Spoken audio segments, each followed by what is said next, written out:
Hello friends, this is a case of 5-year-old boy with developmental cataract.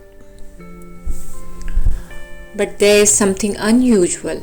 It is partially absorbed, and as I noticed, there is wrinkling on anterior capsule with fibrous membrane beneath it.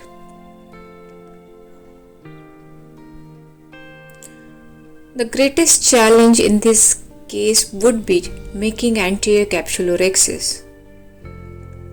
So my strategy here is to make a small initial rhexis, then separate the fibrous membrane from anterior capsule, and then make a large secondary capsulorhexis. Initially, I tried to make the capsulorhexis with cystitome, but as you can see, the anterior capsule is stuck to the membrane, so I switched to microcapsular forceps, trying to find the plane between anterior capsule and the fibrous membrane. As you can see, it is so firmly stuck. If you pull the anterior capsule, it is causing stress on these zonules.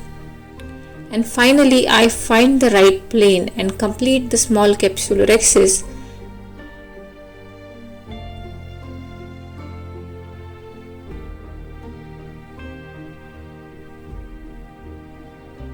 I am injecting the cohesive viscoelastics just beneath the anterior capsule to make a place for my spatula. I am trying to make a little space between the two planes. And with the spatula, here now I am trying to perform the blunt dissection.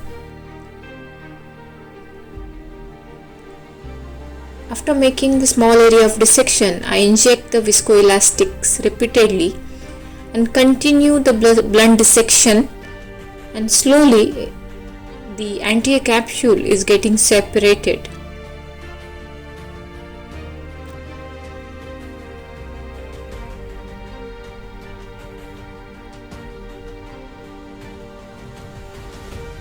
It needs a lot of patience.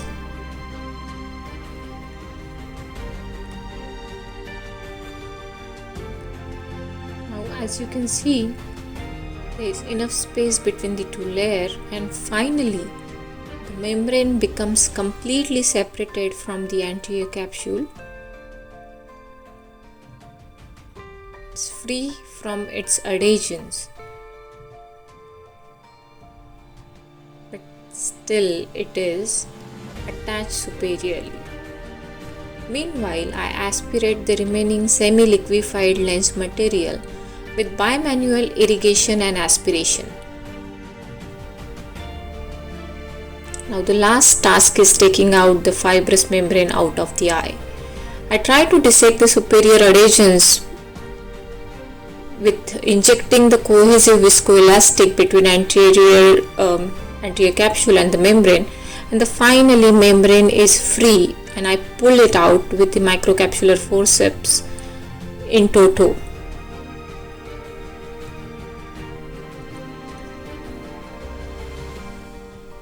Now it's the time to assess my capsulorhexis. It's small, around 3.5 to 4 millimeters, and I definitely need to enlarge it. I'm giving a tangential nick with scissors and enlarging the capsulorhexis with microcapsular forceps.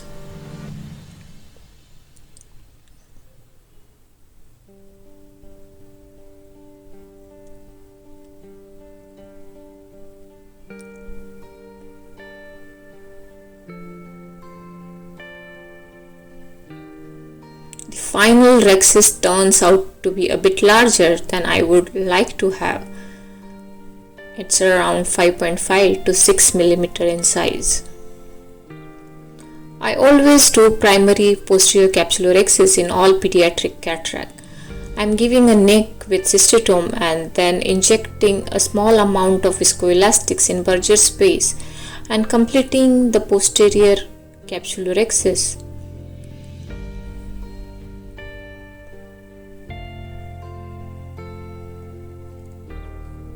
Grabbing and re-grabbing with the forceps is crucial to achieve a small and adequate size rhexis. The anterior vitrectomy is done.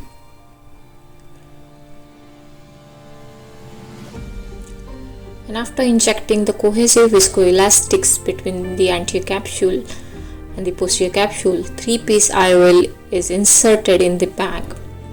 It's a good idea to support the IOL posteriorly with the spatula when your posterior capsule is not intact.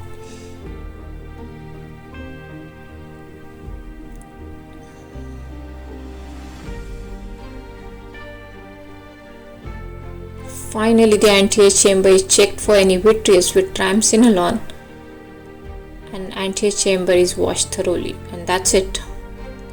I achieved my goal of placing the IOL in the bag, which would have been difficult had I resorted to membranectomy with anterior cutter. Thank you very much.